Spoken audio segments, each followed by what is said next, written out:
तो देखिए, विधि के विद्यार्थी बहुत सारे सवाल पूछते हैं। जो लॉ स्टूडेंट्स होते हैं आजकल, उनके मन में बड़े सवाल होते हैं। बहुत सारी कोचिंग संस्थाएं, बहुत सारे विषय, बहुत सारी परीक्षाएं, बहुत सारी परेशानियां, क्या करें, कैसे करें, कहाँ करें, बहुत सारे प्रश्न आते हैं। इसी में मैं बहुत सारे प्रश्न बच्चों के, विद्यार्थियों के इनकाउंटर करता रहता हूँ। एक प्रश्न आया मेरे पास, प्रश्न बड़ा ही अच्छा है।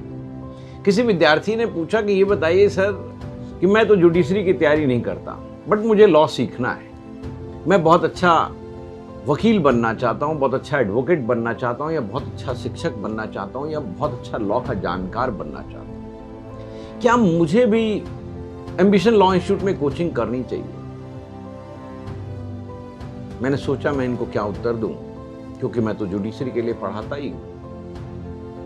मैंने सोच समझ करके नहीं, बिल्कुल प्रत्युत्पन्न मति से उनको जवाब दिया। देखिए, हमारे पढ़ाने का तरीका क्या है, हम क्या करते हैं क्लास में। हम सबसे पहले आपको बिल्कुल बेसिक कॉन्सेप्ट्स लॉ के पढ़ाते हैं, और हमारा पढ़ाने का तरीका, हमारा और हमारे सभी शिक्षकों का यही है कि हम लोग विगत में आए हुए 30, 40, 50 साल के जो ऑब्जेक्टिव सब्जेक्टिव क्वेश्चन है क्रॉस इंडिया, यानी सारे राज्यों के जो प्रश्न आए हुए हैं, वस्तुनिष्ठ, व्यक्तिनिष्ठ, सबको इकट्ठा करते हैं, और सबको इकट्ठा कर करके अपने लेक्चर प्लान तैयार करते हैं, और फिर उस लेक्चर प्लान के आधार पर किसी भी टॉपिक को पढ़ाते हैं। यदि आप ऐसे पढ़ते हैं तो आपके सारे सवाल का उत्तर हो जाता है। आप चाहे जुडिशरी की परीक्षा दो, या आप LLB का एग्जाम दो, या आप LLM की तैयारी करो, या आप कोई भी न्यायिक सेवा या कोई भी एग्जाम की तैयारी कर रहे हो, या आप वकालत में जाना चाहते हो, या आप अच्छे शिक्षक बनना चाहते हो, आपको हर जगह इसकी मदद मिलेगी। जैसे इसी बात को विद्यार्थी ने कहा कि आप कैसे समझाएंगे,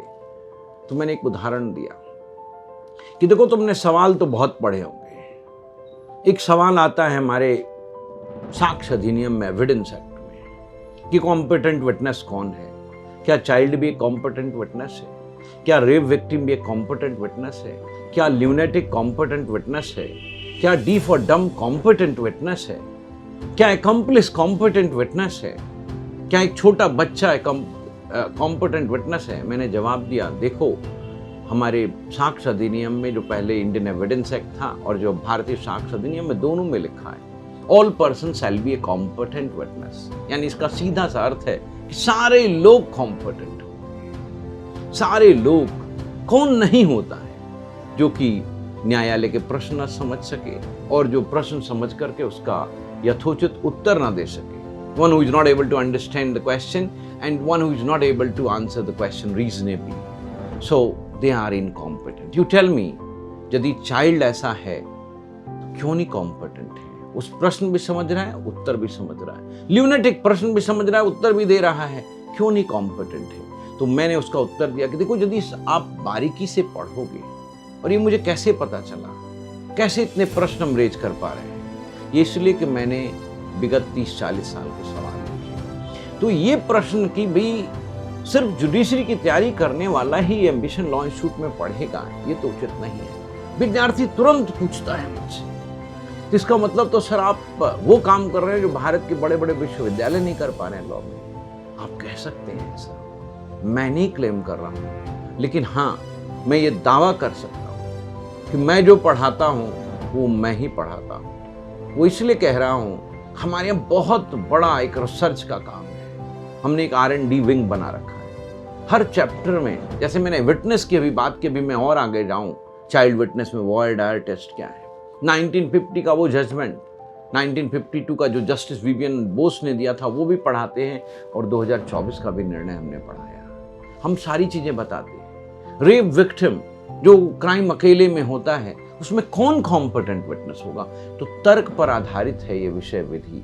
इसके लिए आपको विशद पढ़ाई करनी पड़ेगी, अद्यतन केस से लेकर के ओल्ड केसेस पढ़ने पड़ेंगे। तो हमने एक कॉन्सेप्ट बनाया, केस टू कॉन्सेप्ट। हम केस का डिस्कशन इतना करेंगे, हम हर प्रश्न। अब मुझे कैसे ये ध्यान आया कि एविडेंस के विटनेस वाले धारा में all person shall be competent witness लिखा है, एंड अकम्प्लिस में भी लिखा है accomplish shall be a competent witness. इसका मतलब होता है लॉ बहुत क्लियर है, कैटेगोरिकल है कि अकम्प्लिस भी कॉम्पिटेंट विटनेस है और सारे लोग कॉम्पिटेंट विटनेस हैं। तो देखो बारीकी से यदि पढ़ेंगे हम, चाहे हम जुडिशरी की तैयारी कर रहे हो, चाहे हम LLB का एग्जाम दे रहे हो, चाहे हम अच्छा वकील बनना चाहते हो, चाहे हम अच्छा शिक्षक बनना चाहते हो, चाहे हम कॉरपोरेट में जाना चाहते हो, चाहे हम कुछ और करना चाहते हो, हमारी पढ़ाई यदि ऐसी होगी तो बिल्कुल कहा जा सकता है हम जज भी बनेंगे, हम अच्छे वकील भी बनेंगे। तो देखिए इसके लिए आपको, यदि आप 20, 30, 40 साल के सवाल ध्यान से देखेंगे, आपको वैरायटी ऑफ इश्यूज मिलेंगे, वैरायटी ऑफ इश्यूज।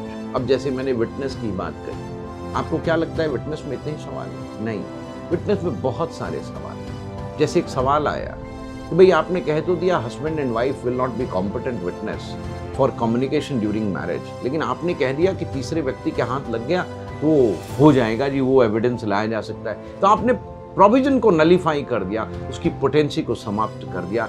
अब इस बात पर हमने विशद विवेचना की थी कि लॉ कैसा होना चाहिए, ऐसा होना चाहिए या नहीं होना चाहिए, ऐसा नहीं होना चाहिए। हमने ये बात क्लास में कही, हमने ये बात बच्चों को समझाया कि देखिए यदि आप चाहते हैं कि पति पत्नी का कम्युनिकेशन न्यायालय में ना आए तो इस प्रकार की चीज़ें डायरेक्टली या इनडायरेक्टली किसी भी प्रकार से नहीं आनी चाहिए। आप बात को समझोगे तो देखो विश्वविद्यालय पढ़ाते नहीं पढ़ाते ये तो मैं नहीं कह सकता, बट हाँ ये संभव है कि इतनी मेहनत करना थोड़ा मुश्किल होता है। तो इसलिए ये जो पढ़ाई हमने शुरू की है यहाँ, ये सबके लिए सर्वमान्य है, चाहे वो विधि का विद्यार्थी हो, LLB का, LLM का, या जुडिशरी का, या वकील हो, या कोई और अधिकारी हो जिसको लॉ की जानकारी होनी चाहिए, सबके लिए उतना ही वैलिड है। मुझे लगता है आप मेरी बात को अच्छी तरह से समझे होंगे और ऐसी बातों को जानने के लिए मैं आपसे आग्रह करूँगा, पूरे भारत से आग्रह करूँगा कि आप हमारा YouTube channel ambition law institute का जरूर ज्वाइन करें,